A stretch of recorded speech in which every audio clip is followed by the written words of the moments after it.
கோவையில் கோழியை கவ்வி கொண்டு சென்ற சிறுத்தை, சிசிடிவி காட்சிகள் வைரல். கோவை மேற்கு தொடர்ச்சி மலையை ஒட்டியுள்ள தடாகம் பகுதியில் ஏராளமான வனவிலங்குகள் அவ்வப்போது ஊருக்குள் வந்து செல்வது வாடிக்கையாகிவிட்டது. இந்நிலையில் கடந்த சில தினங்களுக்கு முன்பு அப்பகுதியில் கருஞ்சிறுத்தை உலா வந்ததாக வீடியோக்கள் வெளியாகி பரபரப்பை ஏற்படுத்தியது. இந்நிலையில் தடாகம், சோமையானூர், திருவள்ளுவர் நகர், பழனியப்பா லேஅவுட் பகுதியைச் சேர்ந்த சக்தி என்பவரின் வீட்டின் வளர்ப்பு கோழி இன்று அதிகாலை இருசக்கர வாகனங்கள் நிறுத்தும் பகுதியில் மேய்ந்து கொண்டு கூவிக்கொண்டு சத்தம் போட்டுள்ளது.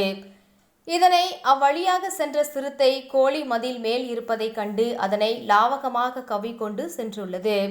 இன்று அதிகாலை எழுந்த அந்த குடும்பத்தினர் கோழியின் இறக்கைகள் வீட்டின் முன்பு கிடந்ததைக் கண்டு அவர்கள் பொருத்தியிருந்த சிசிடிவி காட்சிகளை ஆய்வு செய்து பார்த்தனர். அப்பொழுது மதில் மேல் இருந்த கோழியை கவ்விக்கொண்டு சிறுத்தை செல்லும் காட்சிகள் பதிவாகி இருந்தது. இதை கண்டு அதிர்ச்சி அடைந்த அவர்கள் இதுகுறித்து அப்பகுதி மக்களிடம் மிகுந்த கவனமாக எச்சரிக்கையாக இருக்க வேண்டும் என கூறியுள்ளனர். மேலும் இதுகுறித்து வனத்துறையினருக்கு தகவல் தெரிவிக்கப்பட்டுள்ளது.